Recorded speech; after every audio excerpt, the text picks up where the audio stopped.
السلام عليكم ورحمة الله وبركاته. إن الحمد لله رب العالمين نحمده ونصلي على رسوله الكريم إلى يوم الدين أما بعد. فقد قال الله تعالى في القرآن الكريم والفرقان المجيد: فأعوذ بالله من الشيطان الرجيم بسم الله الرحمن الرحيم وفي كل شيء له آية صدق الله العلي العظيم.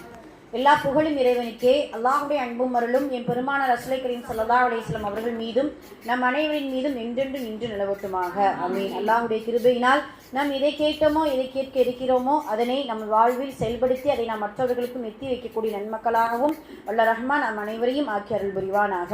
ஆமீன். அல்ஹம்துலில்லாஹ். சென்ற வாரம் எதை பற்றி நம்ம பார்த்தோம்?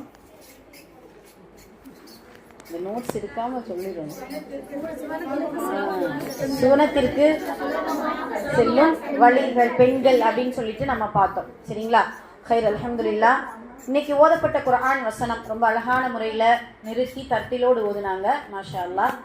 இதனுடைய சுருக்கம் 3 வார்த்தையில சொல்லி முடிச்சிடலாம். அல்லாஹ் மன்னிப்பவன், அல்லாஹ் கண்டிப்பவன், அல்லாஹ் தண்டிப்பவன். அவ்வளோதான். சரிங்களா? மன்னிப்பவன் அல்ஹம்துலில்லாஹ். எப்படிப்பட்ட மன்னிப்பாளன் அப்படின்னு சொல்லும் பொழுது கண்டிப்பை விடவும் தண்டிப்பை விடவும் அவன் மன்னிப்பவன் தான் மிக அதிகம் அப்படிங்கிறது நமக்கு தெரியும். அதனால தான் அல்லாஹு தஆலா குல் யா இபாதியல்லதீன அஸ்ரஃபு அலா அன்ஃபுசிக்கும், அற்புதமான வார்த்தை. உலகத்தில் எவ்வளவு பெரிய பாவியாக இருந்தாலும், எவ்வளவு பெரிய மிக பெரும் தவறு செய்திருந்தாலும் அப்படியான அடியார்களை பார்த்து நபியே நீங்கள் கூறுங்கள், யா இபாதி என்னுடைய அடியார்களை. அல்லாஹ் சொல்கிறான், யா இபாதி என்னுடைய அடியார்களை, வரம்பு மீறி பாவம் செய்த என்னுடைய அடியார்களை. சிறு பெரு பாவம்லாம் அல்ல, வரம்பு மீறினா என்னது? இஸ்லாமிய அல்லாஹுடைய கட்டளையை மீறி அல்லது பாவம் என்பது ஒன்று, பெரும்பாவம் என்று இஸ்லாமிய மார்க்கம் சில பாவங்களை வகுத்து தந்திருக்கு. அப்படியான பாவம் செய்த வரம்பு மீறி என் அடியார்களே, லா தக்னது மின் ரஹ்மத்தில்லாஹ். அற்புதமான வார்த்தை, ஆறுதலான வார்த்தை. ஏன் அப்படின்னா அல்லாஹு தஆலா ரசூல் ஸல்லல்லாஹு அலைஹி வஸல்லம் சொல்றாங்க இல்லையா, ஆதமின் மக்கள் எல்லோரும் பாவம் செய்பவர்கள் தான், அதுல யாரும் விதிவிலக்கானவர்கள் அல்ல. சுப்ஹானல்லாஹ். இப்படியான பாவம் செய்யக்கூடிய இந்த மனித சமுதாயத்தை பார்த்து அல்லாஹ் சொல்லக்கூடிய வார்த்தை, என்னுடைய ரஹ்மத்தில் நீங்கள் நம்பிக்கை இழந்து விடாதீர்கள், இது கவலைப்படாதீங்க, அதுக்காக நீங்க பாவம் செய்து கொண்டே இருங்கள் அப்படின்னு சொல்லல. அப்படி பாவம் செய்து வருத்தப்படக்கூடிய அடியார்களுக்கு தான் இந்த ஆறுதலான வார்த்தை. வருத்தமில்லா அடியார்களுக்கெல்லாம் கிடையாது. வருத்தப்பட்டு அதிலிருந்து மீண்டு வர வேண்டும் என்கின்ற எண்ணம் கொண்ட மனிதனுக்கு அல்லாஹ் சொல்லக்கூடிய வார்த்தை, லா தக்னது மின் ரஹ்மத்தில்லாஹ். அல்லாஹுடைய ரஹ்மத்துல நீங்க நம்பிக்கை இழக்காதீங்க. அதனால தான் நம்ம துஆ ஓதும்பொழுது, யா அல்லாஹ் என்னுடைய அமலை விட, என்னுடைய பாவத்தை விட உனது ரஹ்மத் மிகப்பெரியது சொல்றோமா இல்லையா? உன்னுடைய ரஹ்மத்தை கொண்டு எனக்கு மன்னிப்பு வழங்கு, உனது ரஹ்மத்தை கொண்டு எனக்கு சொர்க்கத்தில் நுழையக்கூடிய பாக்கியத்தை கொடு அப்படின்னு சொல்லிட்டு இறைவனுடைய ரஹ்மத்தை முன்னிறுத்து கேட்கும் பொழுது அல்லாஹ் எல்லா பாவங்களையும் மன்னிக்கிறான். ஆனாலும் அதே போன்று கண்டிப்பதிலும் அவன் கவனமாகத்தான் இருக்கிறான். எப்படி கண்டிக்கிறான்? திடீர் வேதனையை கொண்டு. அதனால தான் அல்லாஹ் சொல்றான், அடுத்த வசனங்களே வருது, திடீர் வேதனை உங்களுக்கு வருவதற்கு முன்னால் நீங்கள் உங்களுடைய பாவத்திலிருந்து விலகி தௌபா செய்து கொள்ளுங்கள், ஏனென்றால் அன்றைய நாள் உங்களுக்கு உதவியாளர்கள் யாரும் இருக்க மாட்டார்கள் அப்படிங்கறத அல்லாஹு தஆலா சொல்லி காட்டுகிறான். அதே போல அல்லாஹு தஆலா அவர்களுடைய புலம்பல்களை அடுத்தடுத்த வசனங்கள்ல 4 வசனத்துல சொல்லி காட்டுதான். அதாவது கை சேதமே. எப்படியான கை சேதம்னா, இந்த வார்த்தையை கவனிங்களேன், அல்லாஹ்வின் இபாதத்தில் அல்லாஹ்வை வணங்குவதில் குறை வைத்த என் கை சேதமே அப்படின்னு சொல்றான் அந்த அடியான். என்னன்னா, இறை வழிபாட்டுல சில நேரம் குறை வச்சிருந்தோம், அது கூட சில நேரம் நஷ்டமாகிவிடும் அப்படிங்கிறத அந்த அடியான் தன்னுடைய புலம்பலில் வெளிப்படுத்துகிறானா. என் கை சேதமே அப்படின்னு சொல்லிட்டு அல்லாஹு தஆலா அவர்களுடைய புலம்பல். அடுத்த புலம்பல் என்ன தெரியுமா? யா அல்லாஹ் நீ இப்படி சொல்லியிருந்தால், ஏதாவது எனக்கு நேர்வழி காட்டியவர்களில் அல்லாஹ் மட்டும் என்ன ஆக்கியிருந்தானா நான் நல்லவனா வாழ்ந்திருப்பேனே அப்படிங்கிற மாதிரி. அல்லாஹ் நேர்வழி காட்டாமையா இருக்கிறான், எவ்வளவு நேர்வழிகள் காட்டுகிறான், எவ்வளவு நசீஹத்தை கேட்க வைக்கிறான். சுப்ஹானல்லாஹ். அதனால இன்ஷா அல்லாஹ் இப்படியான கைசேதத்திற்கு ஆளாகாமல் இறைவனுக்கு அந்த வழிகளை காட்டும் பொழுதே அதிலிருந்து என்ன செய்யணும், நாம சரியான முறையில் தேர்ந்தெடுத்து அதை நம்மை சீர்படுத்தி கொள்ள வேண்டும் அப்படிங்கிறத அல்லாஹு தஆலா சொல்லிவிட்டு, அதே இது தண்டிப்பது என்றால் கியாமத் நாள் நடக்கக்கூடிய சில விஷயங்கள். அதுல அப்படிப்பட்டவர்கள் முகம் கருப்பானவர்களாக வருவார்கள். நம்ம இந்த துனியாவுல சில நேரம் கருப்பா இருக்கிறோம் அப்படின்னு சொல்லிட்டு நிறைய பேருக்கு கவலை. அல்லாஹ்வால் பாதுகாக்கப்பட்டவர்களை தவிர. கருப்பு என்பது நிறம் மட்டும்தான், அது அழகு அல்ல. அழகு இல்லாதது அப்படிலாம் கிடையாது. வெறும் அது என்னது, சும்மா நிறம், அவ்வளவுதான். ஆனா அல்லாஹு தஆலா நம்ம எப்ப கவலைப்படணும்னா, யா அல்லாஹ் என்னுடைய மறுமையில் என்னுடைய முகத்தை கருப்பாக்கி விடாதே, மறுமையில் என்னுடைய முகத்தை நாதிரா, அதாவது செழுமையானதாக வெண்மையானதாக ஆக்கி கொடு அப்படின்னு சொல்லிட்டு அதை நினைத்துதான் கவலைப்பட வேண்டுமே தவிர இந்த துனியாவில் அது தேவையே இல்லை. சுப்ஹானல்லாஹ். அப்போ அல்லாஹ் தஆலா அதையெல்லாம் சொல்லி முத்தகீங்களுக்கான இன்பமான நிலைகளையும் அல்லாஹ் சொல்லி முடிக்கிறான். அதனால் அல்லாஹ் மன்னிப்பான், நிறைய மன்னிப்பான். அதே போல கண்டிப்பவனும் அவன்தான். கண்டிப்பு அதை விட மிக கடுமையாக இருக்கும் என்பதை உணர்ந்து இன்ஷா அல்லாஹ் அல்லாஹ்விடத்தில் அதிகமாக தௌபா செய்யக்கூடியவர்களாக இருக்க வேண்டும் என்பது இந்த கிராஅத்துடைய சுருக்கமாக இருக்கிறது. சுப்ஹானல்லாஹ், மாஷா அல்லாஹ். அதே போல தஹ்ஃபீல் சூறாக்கள் ரொம்ப அழகான முறையில் சொன்னாங்க. எப்பயுமே பதட்டம் இருக்கக்கூடாது. பதட்டம் இருந்துச்சு அப்படின்னு சொன்னால் அடுத்த வார்த்தைகள் இதாயிடும். அதனால இன்னொரு என்ன விஷயம் அப்படின்னு சொன்னால், அவங்க சொன்னது போல நிறைய பேர் சொல்லி நம்ம இது பண்ணிட்டோமா, அதை ஒரு பதட்டம் ஆயிடும். அதனால இன்ஷால்லா அவங்க தவறுகள் விட்டாலும் கடைசியாக நம்ம திருத்திக்கிடுவோம். இல்லை அதுக்கு இடையில நம்ம சொல்றதா இருந்தால் நம்ம சொல்லிடலாம். அதனால அல்லாவுக்காக என்னை தவிர யாருமே என்ன செய்ய வேண்டாம், சொல்ல வேண்டாம். சில நேரம் நான் சொல்லலை அப்படின்னாலுமே கடைசியாக நம்ம என்ன செஞ்சுக்கிடுவோம், சொல்லிக்கொள்வோம் இன்ஷா அல்லா. சரிங்களா? அதனால அந்த பதட்டத்திற்கு நாம் ஆளாகிடக்கூடாது. அதே போல நமக்குமே சில நேரம் பதட்டம் வரும். நல்லா வீட்டில் ஓதி பார்ப்போம், ஆனால் என்ன செய்யுங்க சொதப்பலாயிரும். நம்ம பார்க்குறோம் இல்லையா? அது ஒன்றும் தவறல்ல. ஆனால் இந்த நேரத்தில் நாம் நினைப்பது என்ன அப்படின்னா, சரி சும்மா சாதாரண மனித பதற்கு முன்னால் பேசுவதற்கும் சொல்வதற்கும் நாம் பயப்படக்கூடிய நாம் இறைவனுக்கு முன்னால் ஒரு நாள் விசாரணைக்கு முன்னாடி நிற்க போகிறோம். அந்த பயம் இருந்தால் போதுமானது. இந்த பயமெல்லாம் தேவையே இல்லை அப்படிங்கிறத நம்ம என்ன செய்யணும் இன்ஷா அல்லாஹ் புரிந்து கொள்ள வேண்டும். சுப்ஹானல்லாஹ். சரி, ஹைர், அல்ஹம்துலில்லாஹ். எல்லோருக்கும் அல்லாஹு தஆலா தர்த்தீலோடும் தஜ்வீதோடும் ஓதக்கூடிய மனனம் செய்யக்கூடிய பாக்கியத்தை வல்ல ரஹ்மான் தந்தருள் புரிவானாக. ஆமீன். ஹைர், அல்ஹம்துலில்லாஹ். இன்னைக்கு இந்த பெத்தா ஒன்று கொடுத்துருக்காங்க. அதுக்கு என்னை வாசிக்காமல் இருக்க முடியல. இருந்தாலும் இந்த பயான் இருக்குது. பட் இருந்தாலும் 2 நிமிஷத்தில் வாசிடலாம். உங்களில் உண்மையான வாழ்க்கை துணை யார் அப்படின்ட்டு ஒரு கொஸ்டின் கேட்குறாங்க. அம்மா, அத்தா, நன்னி, நன்னா, என்ன வாழ்க்கை துணை யாருமே இல்லையா? இது கேளுங்களேன். வாழ்வில் கடைசி வரை உங்களுடன் கூட வரும் உண்மையான துணை யார் என்று நினைக்கிறீர்கள்? அம்மா, அப்பா, மனைவி, கணவன், மகன், மகள், நண்பர்கள், இவர்கள் யாரும் இல்லை. உங்கள் உண்மையான வாழ்க்கை துணை உங்கள் உடம்புதான். உங்கள் உடம்புதான். உங்கள் உடம்பு செயல்படுவதை நிறுத்திவிட்டால் உங்களுடன் யாரும் இருக்க போவதில்லை. இவ்வளவு அழகான வார்த்தை. இந்த வார்த்தை மட்டும் சில நேரம் நம்மளுடைய அறிவுகளை திறந்து விட்டுரும். சில வார்த்தைகள் இப்ப என்னன்னு பாருங்களேன், இவ்வளவு வாழ்க்கை துணைகள் இருந்தாலும் உங்கள் உடம்பு செயல்படுவதை நிறுத்திவிட்டால் இது இருக்கக்கூடிய அம்மா, அப்பா, மனைவி, கணவன், மகன் யாரும் என்ன செய்ய மாட்டாங்க, நம்மளோட இருக்க மாட்டார்கள். பிறப்பிலிருந்து இறப்பு வரை உங்களுடன் இருக்க போவது உங்கள் உடம்பே. உங்கள் உடம்புக்காக நீங்கள் எவ்வளவு பொறுப்புணர்வுடன் இருக்கின்றீர்களோ அந்த அளவுக்கு உங்கள் உடம்பு உங்களை பார்த்து கொள்ளும். நீங்கள் என்ன உணர்கிறீர்கள், என்ன உடற்பயிற்சி செய்கிறீர்கள், எந்த அளவிற்கு உடலுக்கு ஓய்வு தருகிறீர்கள், மன அழுத்தத்தை எவ்வாறு கையாளுகிறீர்கள் என்பதெல்லாம் பொறுத்துதான் உங்கள் உடம்பு உங்களை பாதுகாக்கும். உங்கள் உடம்பு மட்டும்தான் நீங்கள் வாழும் வரைக்கும் நிலையான உங்களுக்குரிய விலாசம் என்பதை ஞாபகத்தில் வையுங்கள். உங்களை தவிர வெளியாட்கள் வேறு யாரும் உங்கள் உடம்புக்கு பாதுகாப்பாக இருக்க முடியாது என்பதையும் நினைவில் கொள்ளுங்கள். அந்த உடம்பில் மூச்சு பயிற்சி நுரையீரலுக்கு, தியான பயிற்சி மனதுக்கு, யோகாசன பயிற்சி முழு உடம்புக்கு, நடைப்பயிற்சி இதயத்திற்கு, சிறந்த உணவு செரிமான உறுப்புகளுக்கு, நல்ல எண்ணங்கள் ஆன்மாவுக்கு, நற்செயல்கள் உலகுக்கு. இதை உணர்ந்து வாழும் போது வாழ்க்கை வளமாகவும் இனிமையாகவும் மாறும். உங்கள் வாழ்க்கை துணை யார்? நமது உடல் தான் அப்படிங்கறத சொல்லி முடிக்கிறாங்க. சுப்ஹானல்லாஹ். அந்த உடலை நாம் இன்ஷா அல்லாஹ் என்ன செய்யணும், பேணி பாதுகாக்கக்கூடியவர்களாக இருக்க வேண்டும். அதனால தான் இஸ்லாமிய மார்க்கம் பிரார்த்தனையிலே மிகச்சிறந்த பிரார்த்தனையாக அல்லாஹும்ம இன்னி அஸ்அலுக்கல் முஆஃபாத்த ஃபித் துன்யா வல் ஆகிரா என்று சொல்கிறது. அதே போல காலையில் ஆரோக்கியத்தோடு எழுந்தோமேயானால் அல்லாஹ்வுக்கு கண்டிப்பாக அல்ஹம்துலில்லாஹ் அல்ஹம்துலில்லாஹி அலா குல்லி ஹால் அவனை புகழக்கூடிய வார்த்தையில் ஏதாவது ஒரு வார்த்தை அல்லாஹும்ம லக்கல் ஹம்து வ லக்க ஷுக்ர். ஏன்னா இந்த ஆஃபியத் என்பது ரொம்ப பெரிய விஷயம். இப்பெல்லாம் பார்த்தீங்கன்னா அல்லாஹ் அக்பர், ஒரு சின்ன விஷயம் வந்துருச்சு அப்படின்னு நம்ம படுற பாடு, அதுக்கு செலவழிக்கக்கூடிய பொருளாதாரம் அவ்வளவு இதுவாக இருக்கிறதுனால இன்ஷா அல்லாஹ் இந்த உடம்பை நல்ல முறையில் அல்லாஹ் கொடுத்த அமானிதத்தை நல்ல முறையில் பேணி பாதுகாக்கக்கூடியவர்களாக இருக்க வேண்டும். இன்னைக்கு நாம எதை பற்றி பார்க்க போறோம் அப்படின்னு சொல்லும் பொழுது, சிறு எறும்பு சொல்லும் சுயநலமில்லாத வாழ்வு. சிறு எறும்பு சொல்லும் சுயநலமில்லாத வாழ்வு. சுப்ஹானல்லாஹ். புரியுதா? சுயநலமில்லாத வாழ்வு எப்படி வாழ வேண்டும் என்று ஒரு சின்ன எறும்பு நமக்கு கற்றுத்தருகிறது குர்ஆனில். சுப்ஹானல்லாஹ். இப்ப ஏன் அப்படின்னு சொன்னா, அல்லாஹு தஆலா ஒவ்வொரு படைப்பினத்திலையும் நமக்கு நிறைய அத்தாட்சிகள் வச்சிருக்காமா. இன்ன ஃபீ ஹல்கி ஸமாவாதி வல் அர்லி வக்திலாஃபில் லைல் வன்னஹார்.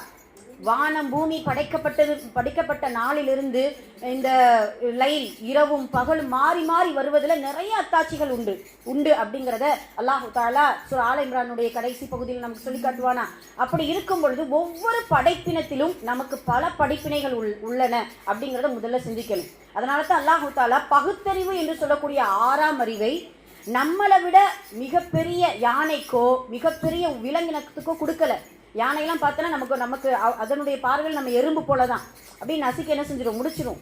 ஆனால் அல்லாஹு தஆலா அப்படிப்பட்ட படைப்பினத்துக்கு கூட 6 அறிவு கொடுக்கலாம். இந்த மனித படைப்புக்கு கொடுத்திருக்கிறான் என்றால் அதை சிந்தித்து உணர வேண்டும், சிந்தித்து தெளிவு பெற வேண்டும் என்பது தான் அல்லாஹு தஆலா இப்படி நமக்கு சொல்லி காட்டுகிறான். அதே போலத்தான் ஏன் இப்படி குர்ஆன்ல பார்த்தீங்கன்னா அந்த சின்ன சின்ன விஷயத்தை நமக்கு சொல்லுவான்.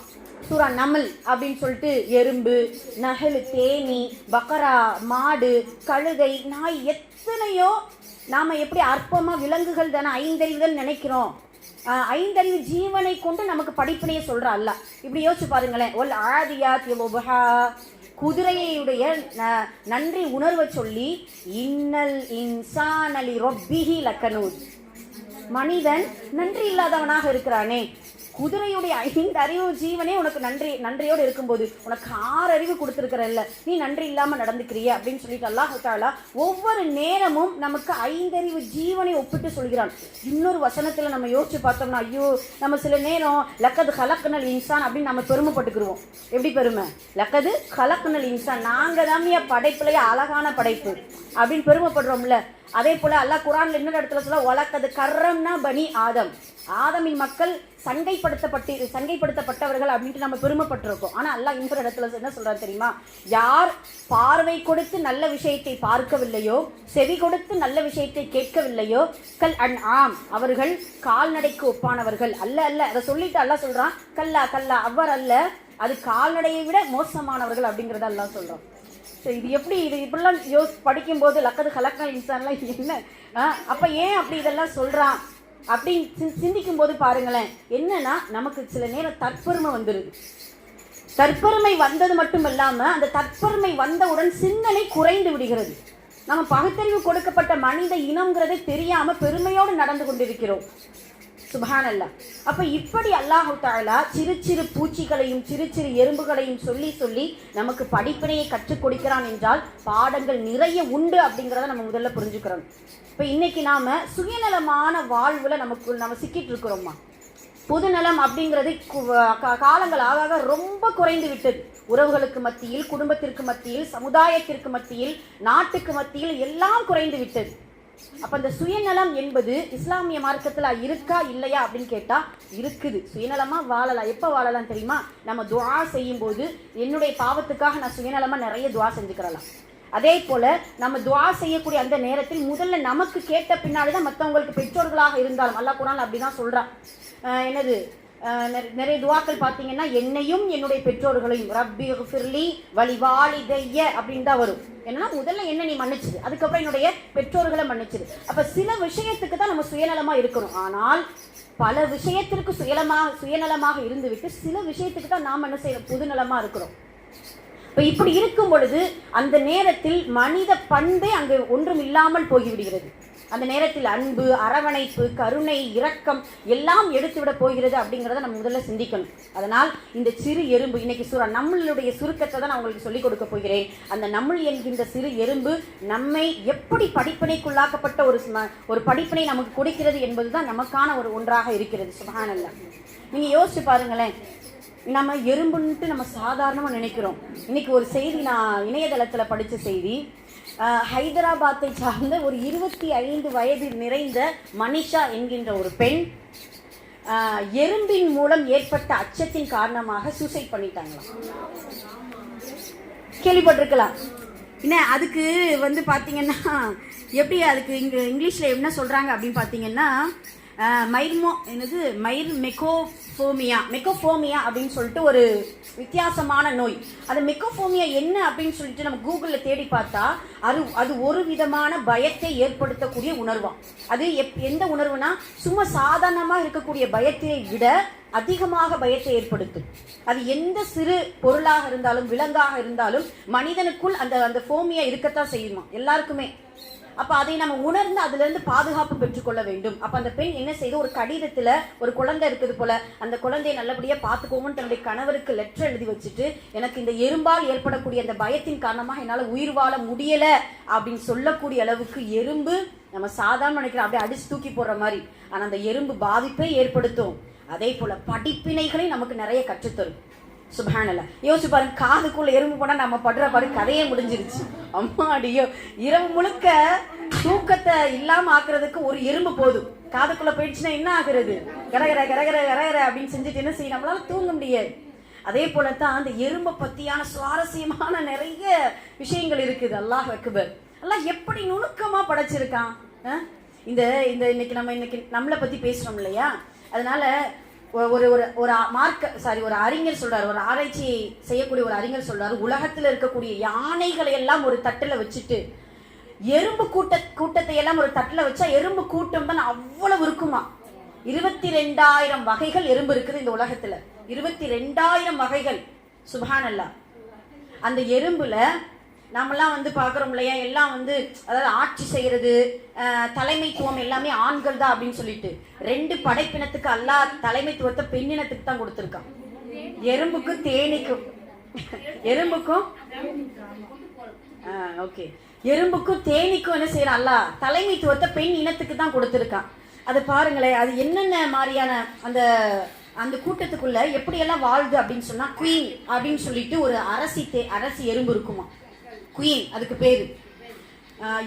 இன்னொரு பேர் பாருங்களா, ட்ரோனஸ் அப்படின்னு சொன்னா, அந்த அரசி தேனிக்கு இன்னொரு பண்பு என்னன்னா, இனப்பெருக்கத்தை இனப்பெருக்கம் செய்யக்கூடிய ஒரு அரசி தேனி. 2வது, இனப்பெருக்கம் என்கின்ற தரத்தை பெற்ற சோம்பேறியான ஒரு ஆண் எறும்பு. எறும்பை பத்தி தேனின்னு சொல்லிட்டேன். எறும்பு இதை பத்தி, குயின்னா ஒரு பெண் எறும்பு, ட்ரோனஸ் அப்படின்னு சொன்னா ஒரு ஆண் எறும்பு. ஆனால் அது என்ன, சோம்பேறி எறும்பா இருக்குமா. அப்புறம் பாத்தீங்கன்னா 4வது ஒர்க்கர்ஸ், வேலையாளி, வேலை செய்யக்கூடியது. அதுவும் பாத்தீங்கன்னா பெண் எறும்புகள் தான் அதிகமா இருக்குமா அதுக்குள்ள. அதுக்கப்புறம் பாத்தீங்கன்னா சோல்ஜர்ஸ், பாதுகாக்கிறது, சிப்பாய்கள் மாதிரி. அதுவும் பாத்தீங்கன்னா பெண்கள் தான் இருக்கும். ஆனா இந்த சோல்ஜர்ஸ்க்கும் இந்த ஒர்க்கர்ஸ்க்கும் பாத்தீங்கன்னா இனப்பெருக்கம் செய்யக்கூடிய தன்மை கிடையாது, வேலை மட்டும். அதுக்கு எப்படி எல்லாம் படைச்சிருக்கான் பாத்தீங்களா. ஆனா இந்த குயினுக்கும் இந்த ட்ரோனஸ்க்கும் மட்டும் பாத்தீங்கன்னா அதுதான் வேலை, எந்த வேலையும் கிடையாது. அப்ப இப்படி அல்லாஹு தஆலா அப்படி அந்த வடிவமைத்து அதனுடைய வாழ்வாதாரத்தை, அதனுடைய அந்த இனப்பெருக்கத்தை கொண்டு வந்திருக்கிறான். சுப்ஹானல்லாஹ். இப்படி வித்தியாசமான ஒரு படைப்பினங்களாக எறும்பு இருக்குது அப்படிங்கறத நம்ம பாக்குறோம். இன்னைக்காக நம்ம சிந்திச்சிருக்கோமா, என்னடா அந்த சின்ன எறும்புக்கு எல்லாம் எதுக்கு எல்லாம் 6 கால் கொடுத்துருக்கான் என்ன இப்ப அப்படின்னு பார்த்தோம்னா, நமக்கெல்லாம் 6 கால் கொடுத்தா அசிங்கமா இருக்குமா இல்லையா. இப்ப அல்லாஹு தஆலா அவனுக்கு கரெக்டான முறையில படைத்தான், செம்மைப்படுத்தினான். 8 காலுக்கு ஏன் 8 கால் இருக்கு அப்படின்னு கேட்கவும் முடியாது, மனுஷனுக்கு ஏன் 2 கால் இருக்குன்னு கேட்க முடியாது. அது எதுக்கு கரெக்டான முறையில் என்ன செய்யற அல்லாஹு தஆலா படைத்து வைத்திருக்கிறான் அப்படிங்கறத நம்ம பாக்குறோம். சுப்ஹானல்லாஹ். இப்படி அல்லாஹு தஆலா நிறைய எறும்புகளுடைய அந்த விஷயத்தை நிறைய சொல்கிறான். இதோ நம்ம அத்தியாயத்துக்குள்ள போவோம், சூரத்துல் நம்ல். இந்த நம்ல் என்கின்ற அத்தியாயத்துக்குள்ள என்ன இருக்கு அப்படின்னு சொல்லும் பொழுது, மூசா அலைஹிஸ்ஸலாம் அவர்களுடைய வரலாறு அதிகமாக இருக்கிறது. அதே போல சுலைமான் அலைஹிஸ்ஸலாம் அவர்களுடைய வரலாறு தான் மிக அதிகமாக இருக்கு. தாவூத் அலைஹிஸ்ஸலாம், சுலைமான் அலைஹிஸ்ஸலாம். சுப்ஹானல்லாஹ். தாவூத் அலைஹிஸ்ஸலாம், சுலைமான் அலைஹிஸ்ஸலாம் அவர்களுக்கு அல்லாஹ் தஆலா எண்ணிலடங்கா ஆட்சி அதிகாரங்களை கொடுத்திருக்கிறான். எந்த நபிக்கும் இல்லாத ஆட்சி அதிகாரம். எந்த அளவுக்கு அப்படின்னு சொன்னா, நமக்கெல்லாம் தெரியும், வாழையடி வாழையாக அல்லாஹ் தஆலா தாவூத், சுலைமான் என்று சில உறவுகளுக்கு மட்டும் பாத்தீங்கன்னா அந்த நபி பட்டம் அடுத்து வரும். அதே போல ஹாரூன், மூசா, இவங்க சகோதரர், மாமனார் மருமகன் மாமனார் அப்படின்னு சொல்லிட்டு யார் இருந்தார், ஷுஐப், மூசா அலைஹிஸ்ஸலாம். ஒரே காலத்துல வாழ்ந்த ஷுஐப் பாத்தீங்கன்னா மாமனாரு, இஸ்மாயில் அலைஹிஸ்ஸலாம், இப்ராஹிம், இஸ்மாயில், இஸ்ஹாக் அந்த சந்ததி, யாக்கூப், யூசுப் அப்படின்னு சொல்லிட்டு அல்லாஹ் தஆலா நபி பட்டத்தை சில மனிதர்களுக்கு, சில நபிமார்களுக்கு மட்டும் தன்னுடைய பிள்ளைகள் வழியாக என்ன செய்கிறான், வாரிசுகளாக கொடுக்கின்றான் அப்படிங்கிறத நம்ம பார்க்கிறோம். அப்படி வழி வந்தவர்கள் தான் தாவூத் அலைஹிஸ்ஸலாம், சுலைமான் அலைஹிஸ்ஸலாம். அல்லாஹு தஆலா இந்த சுலைமான் அலைஹிஸ்ஸலாம் அவர்களை குறித்து நிறைய விஷயங்கள் குர்ஆன்ல அதிகமா இருக்குது. எந்த அளவுக்கு அப்படின்னு சொல்லும் பொழுது, அவங்க ஒரு துஆ செஞ்சிருப்பாங்க. அந்த துஆவின் காரணமாகத்தான் அல்லாஹ் இவ்வளவு பெரிய பிரம்மாண்டமான ஆட்சியை கொடுக்கின்றான் அப்படிங்கறத நம்ம பார்க்கிறோம். அல்லாஹ் தஆலா கேட்கக்கூடிய துஆ, அந்த குர்ஆனில் வந்த துஆ பாருங்களேன். சுலைமான் நபி சொன்ன துஆ, குல் قال رب اغفر لي وهب لي ملكا لا ينبغي لاحد من بعدي. رب اغفر لي, இறைவா என்னை நீ மன்னித்து விடுவாயாக, வஹப்லி எனக்கு நீ வழங்குவாயாக, முல்கன் ஆட்சியை, எப்படிப்பட்ட ஆட்சியை, லா யம்பகி லி அஹதி மின் பஅதி, இதற்கு பின்னால் யாருக்கும் கொடுக்கப்படாத ஒரு ஆட்சியை எனக்கு நீ கொடுத்து விடு. இன்னக அன்தல் வஹாப், நீதான் மிக கொடையாளன் அப்படின்னு சொல்லிட்டு சுலைமான் அலைஹிஸ்ஸலாம் அவர்கள் செய்த துஆவின் காரணமாக என்னென்னலாம் அல்லாஹ் கொடுக்கிறான் நமக்கு எல்லாருக்குமே தெரியும். சுப்ஹானல்லாஹ், அவங்களுக்கு அறிவை கொடுத்திருக்கிறான், ஆட்சியை கொடுத்திருக்கின்றான், அதே போல ஜின்களை வசப்படுத்தக்கூடியதை கொடுத்திருக்கிறான், அதே போல பறவைகள், விலங்குகள், ஊர்வன, பரப்பன என்கின்ற எல்லா மொழிகளையும் வசப்படுத்தக்கூடிய அம்சத்தையும் சுலைமான் நபிக்கு கொடுத்திருக்கிறான், காற்றை வசப்படுத்தக்கூடியதை கொடுத்திருக்கிறான், அதே போல படை பட்டாளங்களோடு உலகமெங்கும் சுற்றி திரியக்கூடிய மிக பெரும் அதிகார தன்மை கொண்ட ஒரு ஆட்சியாளராகத்தான் சுலைமான் அலைஹிஸ்ஸலாம் அவர்கள் வாழ்ந்திருக்காங்க அப்படிங்கிறது நம்ம எல்லோருக்குமே தெரியும். சுப்ஹானல்லாஹ். சுலைமான் நபி அப்படின்னு சொல்லும் பொழுது ரெண்டு விஷயம் நமக்கு கடகடன் ஞாபகம் வரும். ஒன்று ஆட்சி, இதெல்லாம் ஞாபகம் வரும். அடுத்து பாத்தீங்கன்னா எறும்பு, ஹுதுஹுது பறவை. இந்த ஹுதுஹுது பறவை பாத்தீங்கன்னா பில்கிஸ் அவங்களுடைய அந்த இதையும் நமக்கு ஞாபகம் வருது. இந்த ஹுதுஹுது பறவை பத்தி சுவாரஸ்யமா ஒண்ணு இன்னைக்கு நம்ம படிச்சோம். என்னன்னா, நமக்கு தெரியும் ஹுதுஹுது பறவையுடைய சிறப்பம்சம் என்ன, நிலத்துக்கு கீழே இருக்கக்கூடிய தண்ணீர் அதுக்குதான் வச்சிருக்காங்க. சுலைமான் நபி வச்சிருக்கக்கூடிய முதல் காரணம் என்ன தெரியுமா, உலகமெங்கெல்லாம் போறாங்கல்ல, எந்த இடத்துக்கு போனாலும் அந்த ஹுதுஹுது பறவை எவ்வளவு ஆழத்துல இருந்தாலும் தண்ணீர் இருக்கக்கூடிய இடத்த அப்படி கொத்தி என்ன செஞ்சிரும், காட்டி கொடுத்துரும் சொல்லுவாங்க. அப்பதான் இந்த வசனத்தை ஓதி காமிக்கும் பொழுது இப்னு அப்பாஸ் ரலியல்லாஹு அவர்களிடத்துல ஒரு மனிதர் வந்து கேட்கிறார், இப்னு அப்பாஸ் அவர்களை நீங்கள் மாட்டிக்கொண்டீர்கள் அப்படின்னு சொல்றாரு. என்னையா மாட்டிக்கிட்டேன், நான் என்ன செஞ்சேன், விளக்கம் தானே சொல்லிக் கொண்டேன். இல்ல, இந்த ஹுதுஹுது பறவை வந்து நிலத்துக்கு அடியில இருக்கக்கூடிய தண்ணீர் வந்து வெளியே வரும், கண்டுபிடிச்சிடும் சொன்னீங்கல்ல. இப்போ அந்த ஹுதுஹுது பறவை பறந்து கொண்டிருக்கிறது. ஒரு சிறுவன் என்ன செய்கிறான், ஒரு கொஞ்சோண்டு குழி தோண்டி அதுல முற்களையும் போட்டு அதுல இலைகளை போட்டு அதுக்கு மேல மறைச்சு சில பொறிகளை மேலே தூவி விடுகிறான். அந்த ஹுதுஹுது பறவை வருகிறது, அவன் வலையில் சிக்கி அதுக்குள்ள என்ன செஞ்சிருது, சிக்கொண்டு இறந்து போகிறது. இதை சொல்லி முடிச்சுட்டாங்க. இதுல என்ன மாட்டிக்கிட்டார் இப்னு அப்பாஸ், சொல்லுங்க பாப்போம். இதுல என்ன மாட்டிக்கிட்டார் இப்னு அப்பாஸ்? கொஞ்சோண்டு தண்ணி இருக்கிறதையா?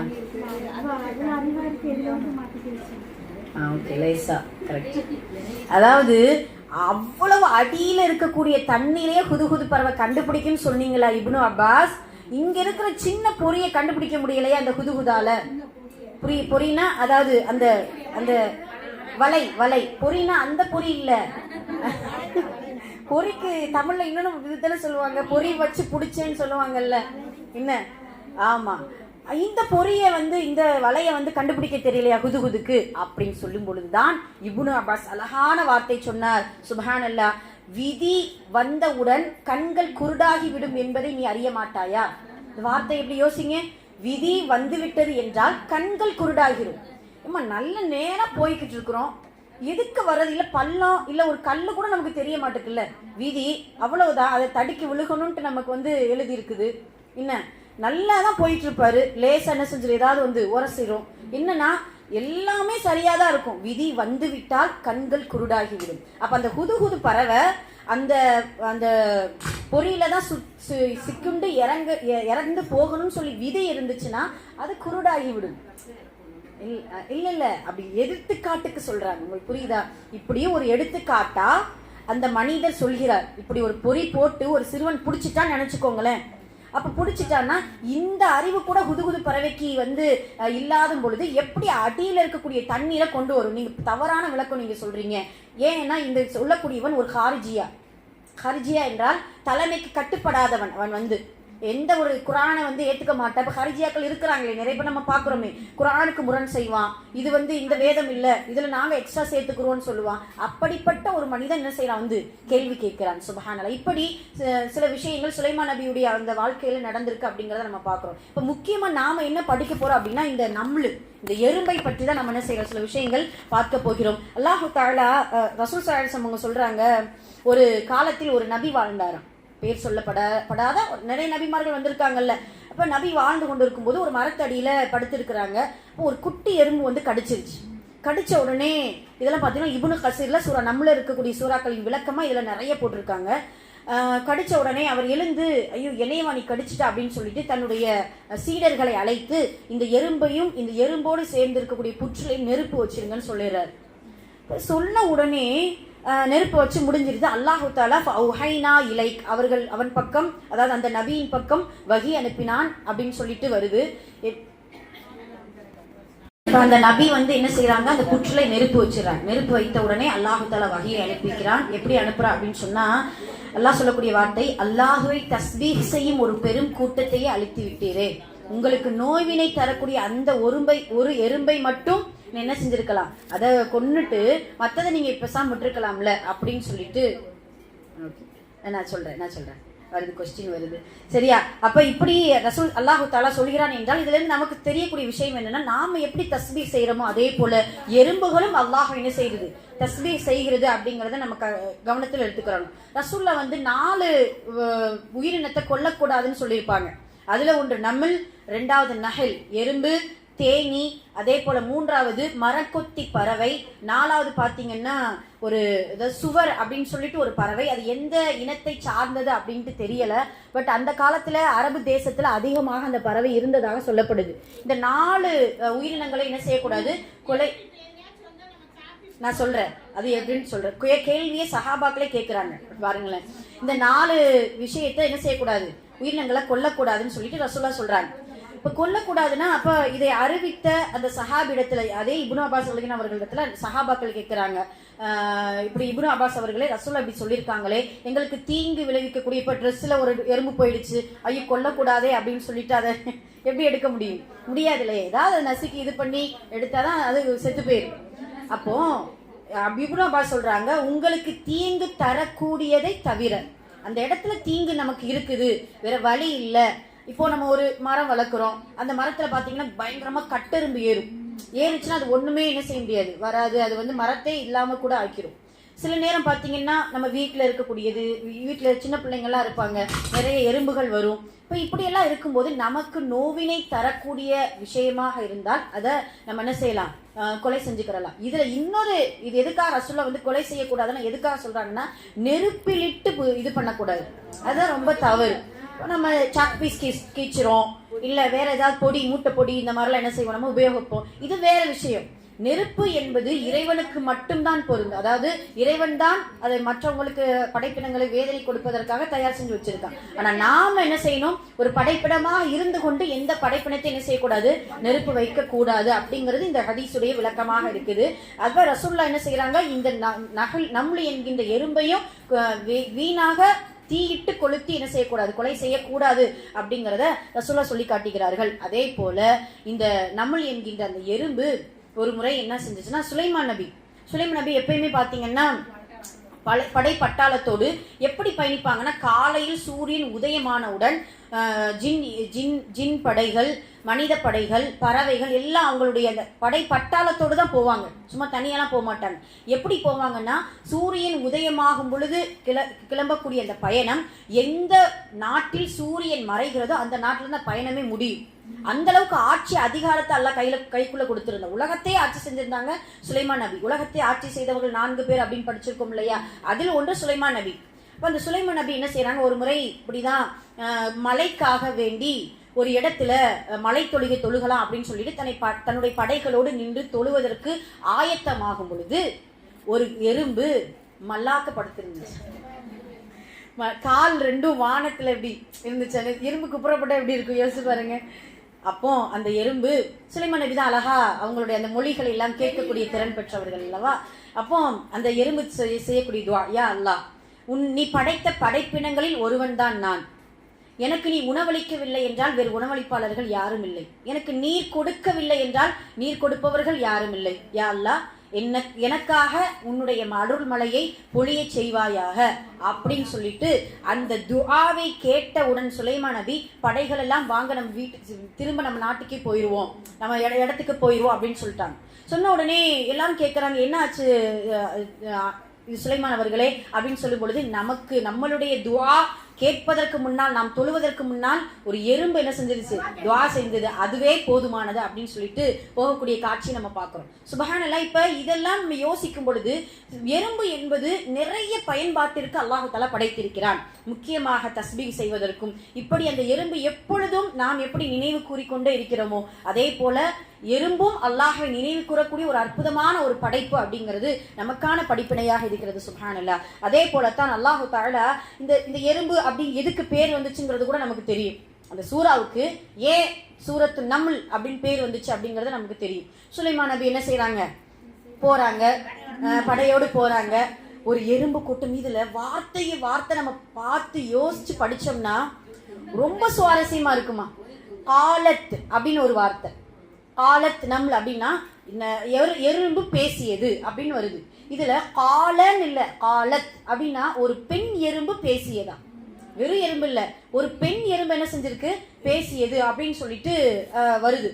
அதுல வாதின் நம்ல் அப்படின்னு ஒரு வார்த்தை வருது. வாதி அப்படின்னா வாவ் அலிஃப் தால், அதாவது பில் வாதில் முகத்தஸி துவா அப்படின்னு வரும். ஏன்னா அது ஒரு பள்ளத்தாக்குன்னு பேர். வாதின்னா ஒரு பள்ளத்தாக்கு. துவா என்கின்ற பள்ளத்தாக்கு மூசா நபி இதுல வருது இல்லையா. அந்த வாதி நம்மள அப்படின்னு சொன்னா என்ன அர்த்தம்னா, ஒரு பள்ளத்தாக்கில் இருக்கக்கூடிய ஒரு எறும்பு பேசியது. எப்படின்னா, பள்ளத்தாக்கில் இருக்கக்கூடிய எறும்பின் பக்கம் நீங்க என்ன செய்யுங்க, நீங்க பள்ளத்தாக்குக்குள்ள போங்க அப்படிங்கிற மாதிரி. படை வருது, ஊதுகுலு. அது எப்படி சாரி, பள்ளத்தாக்கில் இருக்கக்கூடிய எறும்பை இப்படி சொல்லுது, ஊதுகுலு, நீங்க வந்து போங்க, யா ஐயுஹன் நம்ல், எறும்புகளே, உதுகுலு மசாக்கினக்கும், உங்களுடைய இருப்பிடத்துக்குள்ள போங்கன்னு சொல்லிருது.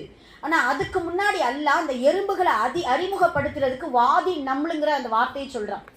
இதுல மட்டும் விளக்கம் பார்த்தீங்கன்னா சுப்ஹானல்லாஹ், ஏன் அல்லாஹு தஆலா வெறும் தாருன் நம்ல்னு சொல்லியிருக்கலாம். தாருன்னா வீடு, சின்ன வீட்டுக்கு தாருன்னு சொல்லுவாங்க அரபுல, பெரிய வீட்டுக்கு பைத்துன்னு சொல்லுவாங்க.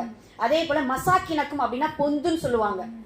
அப்ப வாதிங்கிற அந்த பள்ளத்தாக்கு எவ்வளவு பிரம்மாண்டமானது, ஏன் அல்லாஹ் நம்மளுக்கு போய் உபயோகப்படுத்தியிருக்கான் அப்படின்னு ஆராய்ச்சி செய்யக்கூடிய 2010க்கு முன்னால் இருக்கக்கூடிய அந்த அறிஞர்கள்லாம் பாத்தீங்கன்னா, மாற்று மதத்தார்கள் இதை ஆராய்ச்சி செய்யும்போது சிரிப்பாங்களாம். என்னடா இது, உங்களுடைய இறைவன் என்ன பொருத்தமே இல்லாம எறும்புக்கு போய் பள்ளத்தாக்குன்ட்டு இது பண்ணி மென்ஷன் பண்ணி வச்சிருக்கிறானே, இது என்ன பொருத்தம் இல்லாது அப்படின்னு சொல்லும் பொழுது 2011 பாத்தீங்கன்னா பிரேசில் நாடு தெரியுமில்ல, பிரேசில் நாட்டுல பாத்தீங்கன்னா ஒரு பெரும் நகரத்தை தகர்க்கிறாங்க. ரொம்ப காலம் பழமையான நகரம், ரொம்ப நாள் வந்து உபயோகப்படாம இருக்கும்போது தகர்க்கிறாங்க. அதுக்கு கீழே பாத்தீங்கன்னா 500 கிலோமீட்டர் தூரமா கீழே பாத்தீங்கன்னா அண்டர் கிரவுண்ட் வேவ் மாதிரி ஒரு வழி மாதிரி போகுதாம். அது என்ன அப்படின்னா, அந்த எறும்புகள் வந்து பாதை பாத்தீங்கன்னா அவ்வளவு பெரிய பாதை, 500 கிலோமீட்டர், 1 கிலோமீட்டர் 2 கிலோமீட்டர் இல்ல. ஏன்னா இது நூற்றுக்கணக்கான ஆண்டுகளுக்கு முன்னால் அந்த நகரம் இருந்திருக்கு, அது அழிக்கப்பட்டிருக்கு. அப்புறம் நம்ம என்ன யோசிக்கணும், 100 வருஷம் 100க்கு மேல் வருஷம் அதுக்கு கீழே அந்த எறும்புகள் வாழ்ந்திருக்கு. சுப்ஹானல்லாஹ்.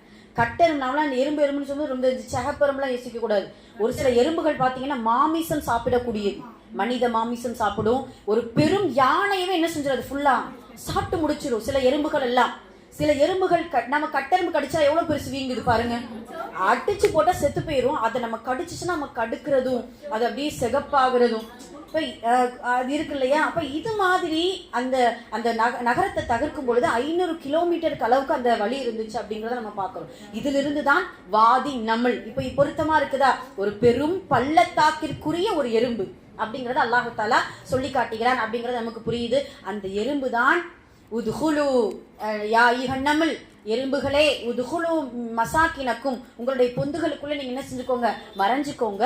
ஏன் அப்படின்னா, சுலைமான் தெரியாமல் நம்மை மிதித்து விடுவார் அப்படி சொன்ன உடனே ஃபதபஸ்ஸம ஃபதபஸ்ஸம அவர் சிரிக்கிறார், லாஹிக்கன் மின் கௌலிஹா அதை பேச்சை கேட்டுட்டு சுலைமான் சும்மா சாதாரண சிரிக்கலையாம், ஆச்சரியத்தோடு சிரிக்கின்றார். அப்படி சிரிச்ச உடனே தான் ஒரு துஆ செய்றாங்க. அதுதான் மிகப்பெரிய இதுல பியூட்டியே அதுதான். என்னன்னா ஒரு குட்டி எறும்பு பேசக்கூடிய பேச்சை அல்லாஹ் என்ன நீ கேட்க வச்ச பாத்தியா, ரப்பி அவ்ஸிஅனி அன் அஷ்குர நிஅமதக அல்லதி, எனக்கு கொடுத்த அந்த நிஅமத்துக்கு நான் நன்றி செலுத்தக்கூடியவனாக என்னை ஆக்கியா அல்லாஹ். என்ன நிஅமத்தை நீ கொடுத்த, ஆட்சி அதிகாரத்தை கொடுத்தல்ல, வசப்படுத்தக்கூடிய வாய்ப்பை கொடுத்தல்ல, இதோ சின்ன எறும்பு சொல்லக்கூடிய அந்த மொழியை, அந்த பேச்சை, அந்த திறனை, அதை வழிநடத்தக்கூடிய அழகை, அது சுயநலமாக இல்லாமல் பொதுநலமாக தன்னுடைய கூட்டத்தை பாதுகாக்கக்கூடிய ஒரு அற்புதமான காட்சியை மொழி என்ன கேட்க வச்சல்ல. ரப்பி அவ்ஸிஅனி அன் அஷ்குர நிஅமதக அல்லதி என்ன அலைய வன் அஅமல ஸாலிஹா, அப்படிதானே வரும். அதுக்கப்புறம் ரொம்ப முக்கியமானது ஒரே ஒரு நிமிஷம், ரப்பி அவ்ஸிஅனி அன் அஷ்குர நிஅமதக அல்லதி அன்அம்த அலைய வ அலா வாலிதைய வன் அஅமல ஸாலிஹா.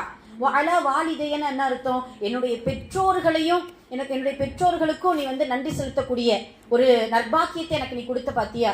இப்ப இதெல்லாம் என்னன்னா அல்லாஹ் கொடுத்த நிஅமத்துகள் எல்லாம் நினைத்து நினைத்து நன்றி செலுத்தக்கூடிய அந்த எண்ணத்தை சொன்னது அந்த நம்ல் தான்.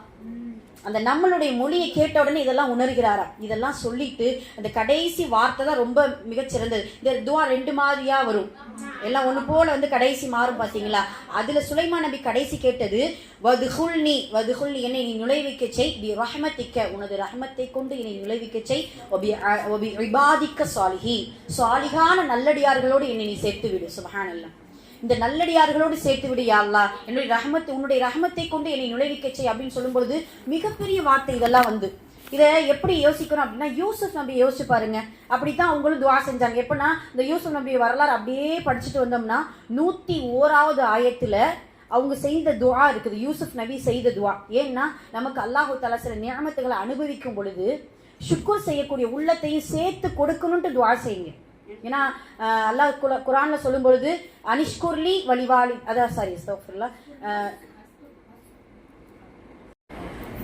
சரி ஓகே, எனக்கு நீங்க நன்றி செலுத்துங்கள், உங்களுக்கு நான் அதிகப்படுத்துகிறேன் அப்படிங்கறத அல்லாஹு தஆலா சொல்லுவான். அதனால நன்றி செலுத்த செலுத்த நிஅமத்துகள் நமக்கு அதிகமா கிடைக்கும்.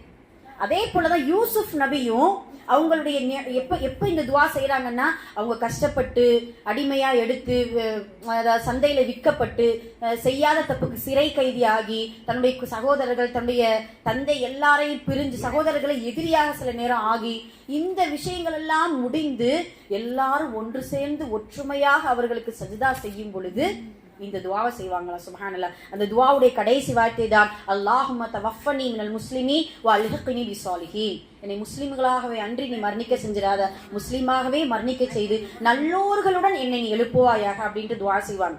இப்ப என்ன இது புரியுது அப்படின்னா, சுலைமான் நபியுடைய துஆவிலும் சரி யூசுப் அலைஹிஸ்ஸலாமுடைய துஆவிலும் சரி அல்லாஹ் ஷுக்ர் செய்யக்கூடிய வாக்கியத்தை அதிகமாக என்னிடத்தில் வேண்ட வேண்டும். அதே போல் நம்முடைய முடிவு எவ்வளவு பெரிய ஆட்சி அதிகாரியாக நபியாக இருந்தாலும் கூட அவங்க செய்யக்கூடிய துஆ இபாதிக்க பிஸ்ஸாலிஹீன், உன்னுடைய அடியார்களோடு என்னை நீ சேர்த்து வச்சிரு அப்படின்னு செய்யக்கூடிய துஆ அந்த எறும்பு கற்றுத்தரக்கூடிய ஒரு பாடமாக இருக்கிறது அப்படிங்கறத நம்ம என்ன செய்யறோம் பார்க்கிறோம். சுப்ஹானல்லாஹ், இப்படி நிறைய அந்த சிறு எறும்பு சுயநலத்தோடு இல்லாமல் பொதுநலத்தோடு வாழக்கூடிய அந்த படிப்பினை நமக்கு நிறைய கற்றுத்தருகிறது. அதே போலத்தான் ஒரு தலைமைத்துவம் இருந்தால்தான் அந்த நாடோ அந்த குடும்பமோ சீர்பெறும் அப்படிங்கிறது இந்த எறும்புடைய ஒரு படிப்பினை.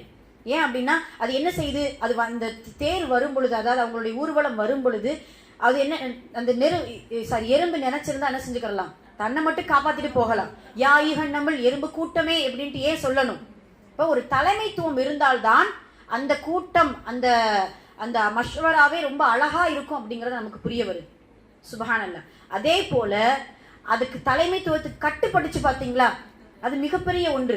அந்த கட்டுப்பட்ட எறும்புகள் எல்லாம் ஐயோ அப்படியா அப்படின்னு சொல்லிட்டு எல்லாம் தன்னுடைய புற்றுக்குள்ள போகுது பாத்தீங்களா, அப்படி போனதுனால தான் எல்லாம் காப்பாற்றப்பட்டது அப்படிங்கறது நமக்கு புரிகிறது.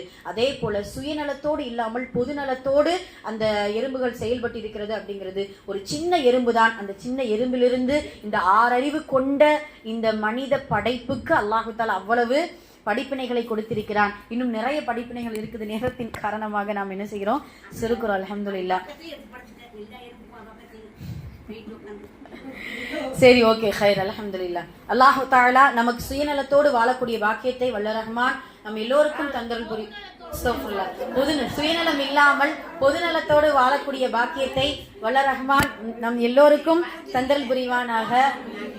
இல்ல சில நேரம் இருக்கணும். நான் சொன்னோம் இல்லையா, இஸ்லாத்துல சுயநலமே இல்லன்னு சொல்லிடக்கூடாது.